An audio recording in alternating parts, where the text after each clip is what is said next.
Hi, welcome. In this video, I just want to make the distinction between how I'm confronting, okay, the real issue in the dog training world and the difference by way of helping dog owners. Because here's the thing, when dog owners are looking for help, typically, okay, they've already cycled through all these, systems of training, whether it's balanced, force-free, permissive, play-based.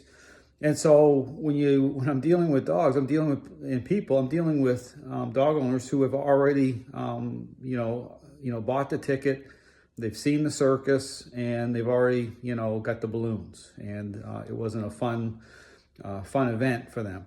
And so these are the individuals that are ready for help. So I don't get into or having to even have that same type of discussion that I'm having by way of the sold out dog training community. Because here's the thing, I'll put in information, and I've already said this on prior videos, I already know, okay, the response from what it's going to be from the dog training community. And it's proving out, okay, all the personal attacks, all the slander, all the just foolishness.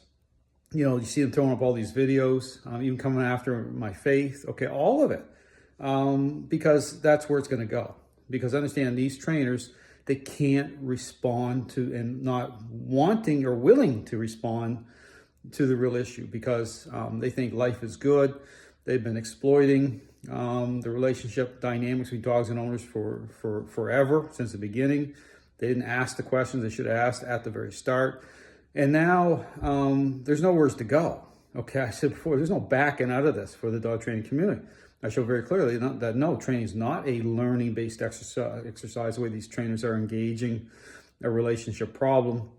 They're not even defining what a process is properly, okay, in terms of a relationship problem. I talk about, training being a intervention. It's not a learning-based exercise the way these trainers are, getting dogs to respond while, again, assuming that those responses can be trusted, that perception of dogs are changing. There's the question of the century. It's posted at the top of my Facebook page. It gets to the heart of the matter in the dog training world. Now, again, so when I put out information with the dog training community, they don't like it. Okay, just understand that this is the typical response from these trainers. Expect it. They want it to stop. They'll get personal. They'll do whatever they'll say whatever they can say. But that's just how bad a shape the dog training community is in. So again, when I'm helping dog owners, I'm not bringing any of this stuff up. But here's a funny story, okay? I actually was helping, this a while back, a couple of really great dog owners with their dog, very reactive little dog. And there's a moment as, after 2 or 3 sessions, where they brought up, because I don't talk about any of this stuff, and they said, who's that guy on social media that doesn't wear a shirt? And he's got the tattoo of the dog paw on his. I knew right away. Oh, so that's that professor guy. And it was just, they laughed. They said they saw how ridiculous that, and that's without me even saying anything. So yeah, the public sees this stuff. I mean, but I understand that when I'm confronting it, I'm confronting it. So my response by way of social media and all these trainings is totally different than when I'm helping dog owners, because they're ready for help. Okay, I don't have to get into arguments. I don't have to get into a debate.